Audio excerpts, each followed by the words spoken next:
जय Hind. Class 10th math chapter number 5 प्रश्नावली 5.3 की प्रश्न संख्या 3 का 5।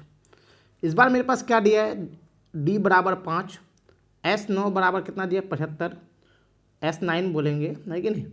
तो आपको क्या निकालना है, आपको ए निकालना है और A9 निकाल करना है। कुछ नहीं, बहुत ही आसान है।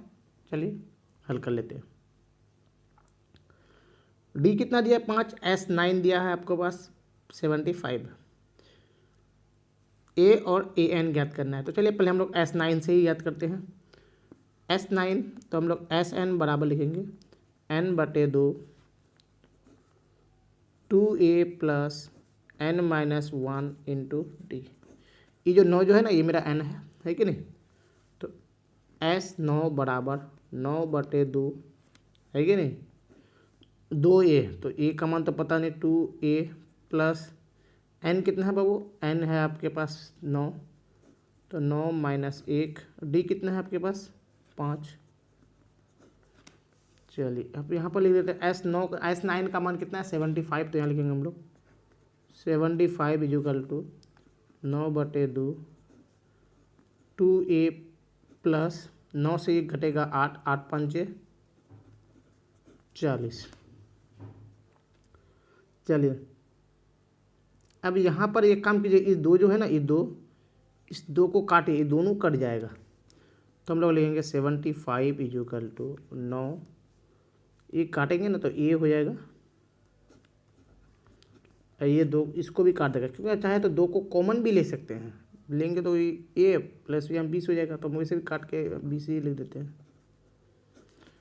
इस 9 से गुना कर दीजिए तो 75 बराबर 9a प्लस में 20 नमक 180। ये उधर जाके माइनस हो जाएगा। 75 - 180 बराबर 9a। तो हम लोग कह सकते हैं माइनस में 105 बराबर 9a। तो a बराबर कितना हो जाएगा -105/9, 3 35।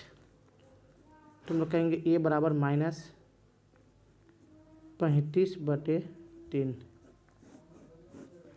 ए का मान निकल गया। ए का मान कितना है -35/3। अब आपको क्या निकालने बोला है, A9। कुछ नहीं, बहुत आसान है। चलिए A9 बराबर a प्लस 8d। A9 कितना है नहीं पता, तो A9 बराबर a है कितना मेरे पास माइनस में 35/3 प्लस में 8 इंटू डी 5। A9 बराबर -35/3 प्लस में 40। A9 बराबर 40 × 120 -35 प्लस 120/3। A9 बराबर हम लोग कह सकते हैं 120 से 35 को घटाएंगे, 10 से 5 जाएगा 5, यहाँ बचा 11, 11 से 3 जाएगा 8/3। ये हो जाएगा आपका आंसर, है कि नहीं। कोई दिक्कत, उम्मीद करते हैं आपको कोई दिक्कत नहीं होगा। तो आज के लिए इतना ही, मिलते हैं अगले वीडियो में, तब तक के लिए जय हिंद।